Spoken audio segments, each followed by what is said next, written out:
Hello बच्चों, तो कैसे आप सब। आशा करते हैं कि सब लोग अच्छे होंगे, मस्त होंगे और पढ़ाई लिखाई आपका जबरदस्त चल रहा होगा। आज के इस सेशन में हम लोग क्लास 12 के केमिस्ट्री को लेकर आए हैं। और क्लास 12 के केमिस्ट्री में कौन चैप्टर है? वैद्युत रसायन यानी इलेक्ट्रोकेमिस्ट्री को पढ़ेंगे। और टॉपिक क्या रहेगा साथियों? तो गैल्वेनी सेल का टॉपिक रहेगा, यानी गैल्वेनी अभिक्रिया रहेगा, गैल्वेनी सेल का अभिक्रिया रहेगा। तो आज के टॉपिक में बहुत ही इंटरेस्टिंग वाला चीज हम आपको बताने वाले हैं, तो जल्दी से एकदम जुड़ जाइए और शुरू से अंत तक वीडियो को देखिएगा। ये सारा टॉपिक हम लोग को आगे चलेगा। देखिए, सबसे पहले अगर आपसे कोई पूछता है कि गैल्वेनी सेल क्या होता है, तो गैल्वेनी सेल उसको कहते हैं कि जो रासायनिक ऊर्जा को विद्युत ऊर्जा में बदल दे, यानी वैसा सेल जो रासायनिक ऊर्जा को विद्युत ऊर्जा में बदलता है उसी को गैल्वेनी सेल कहते हैं। याद रखिएगा, अगर कोई आपसे गैल्वेनी सेल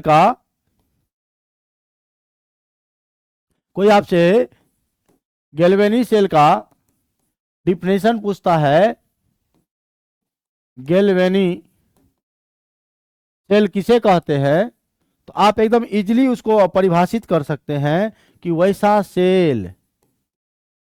सेल जो रासायनिक ऊर्जा को विद्युत ऊर्जा में परिवर्तित करता है, गैल्वेनी सेल कहलाता है।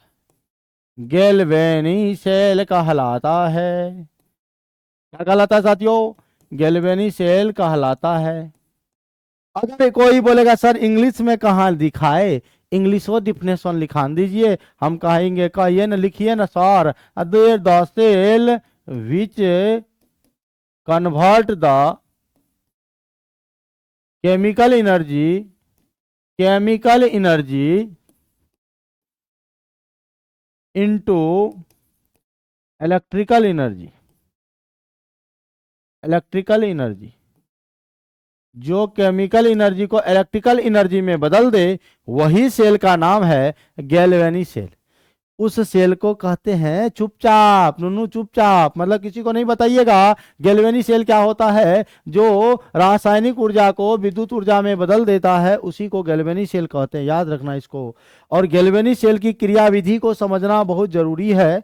गैल्वेनी सेल की क्रियाविधि को समझते हैं कि आप दो बर्तन ले लो, एक बर्तन हमने ले लिया, ठीक, और इस बर्तन में हमने विलयन लिया, 1 मोलर विलयन लिया कॉपर सल्फेट का फॉर्मूला CuSO4 होता है। और ये 1 मोलर का विलयन लिया और कॉपर सल्फेट के विलयन में कॉपर का रड को हम लोग डाल दिए, कॉपर के छड़ को डाल दिए, कॉपर सल्फेट के विलयन में कॉपर का छड़ डाल दिए, तो ये कॉपर इलेक्ट्रोड बन गया। ये क्या बन गया? Cu इलेक्ट्रोड, यानी कॉपर इलेक्ट्रोड बन गया साथियों, याद रखना। और ये जो कॉपर इलेक्ट्रोड है ये कैथोड का काम करता है, किसका काम करता है? कैथोड का। उसी तरह दूसरा हमने एक बर्तन लिया, उस बर्तन में साथियों हम लोग क्या किए? जिंक सल्फेट का विलयन लिए। किसका विलयन लिए साथियों? जिंक सल्फेट का, ZnSO4 का विलयन लिए 1 मोलर, और इसमें जिंक के छड़ को डाल दिए। ये हमारा बन गया जिंक इलेक्ट्रोड। ये हमारा क्या बन गया साथियों? ये हमारा बन गया जिंक इलेक्ट्रोड। और ये जो जिंक इलेक्ट्रोड है ये एनोड का काम करता है, इसका एनोड का काम करता है। अब देखो, जिंक इलेक्ट्रोड और ZnSO4 और CuSO4 और ZnSO4 के बीच एक उल्टा यू आकार का कांच का बना हुआ इस तरह का, हम लोग इसको लवण सेतु के नाम से जानते हैं। इसमें हम लोग लवण सेतु दिया और इसमें इसको कहते हैं लवण सेतु, और ये लवण सेतु है। लवण सेतु को सॉल्ट ब्रिज कहते हैं, सॉल्ट ब्रिज। और जानते हैं साथियों, इसमें लवण भरा रहता है अर्ध ठोस के रूप में। अर्ध मतलब आधा ठोस आधा द्रव, अर्ध ठोस के रूप में लवण भरा रहता है, जैसे KCl, K2SO4, NH4Cl इत्यादि। ये सब लवण जो है इसमें पेस्ट के रूप में भरे होते हैं, इसलिए इसको लवण सेतु। अगर इसको आप हटा लीजिएगा ना, ये दोनों हो जाएगा अकेला, दोनों आधा अधूरा हो जाएगा। अगर इनको हम एक सर्किट से जोड़ दें, इनको अगर हम एक सर्किट से जोड़ दें, इस तरह का एक हम यहाँ वोल्टामीटर लगा दें, तो यहाँ पर मेरे को 1.1 वोल्ट का करंट मिलेगा। कितना का मिलेगा? 1. यहाँ से हम इसे जोड़ दिए, यहाँ वोल्ट मीटर लगा दिए और इसे तार जोड़ दिए, तो 1.1 यहाँ पर हमको करंट मिले, 1.1 वोल्ट का करंट मिलेगा। अब आप ही बताओ कि इसमें क्या था? कॉपर सल्फेट था, इसमें क्या था? जिंक सल्फेट था। अब इनके बीच जो रिएक्शन होगी, अभिक्रिया होगी, वो कैसे होगा? तो भैया आपका पहले कॉपर सल्फेट टूटेगा, CuSO4 टूटेगा Cu2 प्लस में और SO4 2 माइनस में, ये कॉपर सल्फेट टूट गया।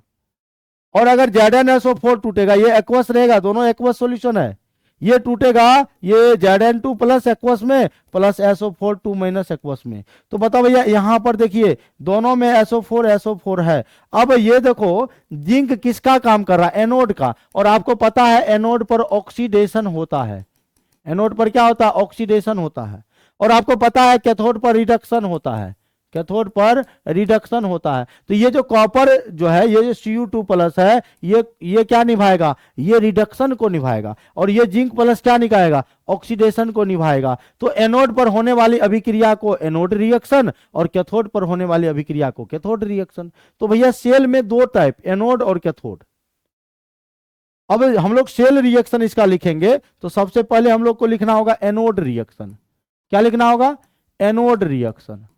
और जब एनोड रिएक्शन लिखेंगे, एनोड अभिक्रिया लिखेंगे, तो जिंक लाएंगे, और ये एनोड पर तो ऑक्सीडेशन होता है, और ऑक्सीडेशन माने इलेक्ट्रॉन का लॉस करना, त्याग करना। ये देखो भैया क्या करेगा, 2 इलेक्ट्रॉन को त्याग कर दिया, Zn2 प्लस एक्वस बना लिया, और प्लस Cu2 इलेक्ट्रॉन, 2 इलेक्ट्रॉन। अब कैथोड वाली जो बात आएगी, कैथोड वाली बात जो आएगी, कैथोड रिएक्शन, जिसको शॉर्ट में Cr बोलेंगे, तो कॉपर 2 प्लस आएगा, 2 इलेक्ट्रॉन को ग्रहण करेगा, ये जो 2 इलेक्ट्रॉन त्याग करेगा, और ये कॉपर सॉलिड बना लेगा। एनोड पर ऑक्सीडेशन हो रहा है, क्यों भैया? यहां पर देखो इलेक्ट्रॉन का त्याग हो रहा है, ऑक्सीडेशन हो रहा है, और यहां इलेक्ट्रॉन का गेन हो रहा है, यहां रिडक्शन हो रहा है। तो ऑक्सीडेशन रिडक्शन दोनों हो रहा है ना भाई। तो ये एनोड पर ऑक्सीडेशन ही होता है, कैथोड पर रिडक्शन ही होता है। अब यहाँ दोनों को अगर जोड़ दीजिएगा, एनोड और कैथोड को अगर ऐड कर दीजिएगा, तो ये दोनों कहलाएगा सेल रिएक्शन। क्या कहलाएगा? सेल रिएक्शन, यानी सेल अभिक्रिया कहलाएगा। अब देखो भैया, 2 इलेक्ट्रॉन शहीद हो गया। एरो के इस साइड में जो है इधर लिख दो, एरो के उस साइड में जो है उधर लिख दो। एरो की साइड में आपका जिंक है और कॉपर है, तो ये हो गया Zns plus Cu2 plus aqueous. फिर अब एरो दो, Cu2 प्लस लिख दिए, Zn लिख दिए। अब एरो दो, उधर क्या है? Zn2 प्लस एक्वस, अब प्लस है Cus, सॉलिड है। अब आप ही बताओ, ये जो Zn यहां पर है, Zn कौन कलम ले भैया, चलेगा। Zn जो यहाँ 0 है, और यहाँ Zn का चार्ज 2 प्लस है, यानी चार्ज बढ़ गया, ऑक्सीडेशन हो गया। और कॉपर का चार्ज यहाँ 2 प्लस है, यहाँ कुछ नहीं है, 0 है, चार्ज घट गया, यानी रिडक्शन हो गया। तो इन अभिक्रिया में ऑक्सीडेशन और रिडक्शन दोनों हो रहा है, इसीलिए ये रेडॉक्स अभिक्रिया है। और आज के बाद अगर गैल्वेनी सेल के बारे में पूछेगा, गैल्वेनी सेल अभिक्रिया को लिखो, तो बोलना Zns plus Cu2 plus aqueous gives Zn2 plus aqueous plus Cus। क्या क्या बोलोगे? Zns plus Cu2 plus aqueous gives Zn2 plus plus Cu। ये जो आप बोर्ड पर देख रहे हो, ये आपका गैल्वेनी सेल का रिएक्शन है। आप इसको स्क्रीनशॉट ले सकते हैं, नहीं समझे तो फिर से समझाते हैं। आपका कॉपर सल्फेट का विलयन था, कॉपर सल्फेट टूट गया Cu2 प्लस में, ये में, और कॉपर कैथोड का काम कर रहा है, तो कैथोड पर तो रिडक्शन यानी अवकरण होता है। और ये जो एनोड का काम कर रहा है, तो एनोड पर तो ऑक्सीडेशन हो रहा है। ऑक्सीडेशन उसी को कहते हैं जहां इलेक्ट्रॉन का लॉस होता है, जहां इलेक्ट्रॉन का गेन होता है। तो जिंक देखो भैया इलेक्ट्रॉन को लॉस कर दिया, और कॉपर इलेक्ट्रॉन को क्या कर लिया? गेन कर लिया, अपने में मिला लिया। हाँ, और दोनों को जोड़ दिए, सेल रिएक्शन हो गया। 2 इलेक्ट्रॉन को कटा दिए, क्योंकि जो विपरीत साइन होता है, विपरीत तरफ होता है, सेम साइन वाला कट जाता है। क्लियर है? तो आशा करते हैं कि गैल्वेनी सेल आपको पूरा समझ में आ गया होगा, गैल्वेनी सेल रिएक्शन भी आपको पूरा समझ में आ गया होगा। तो आप कमेंट करके बताना वीडियो कैसा लगा, अच्छा लगा अगर तो सपोर्ट करना। इसी तरह का वीडियो हम आपको प्रत्येक दिन इसी समय पर लेकर आते रहेंगे। जय हिंद, धन्यवाद, और सपोर्ट करते रहिएगा। धन्यवाद।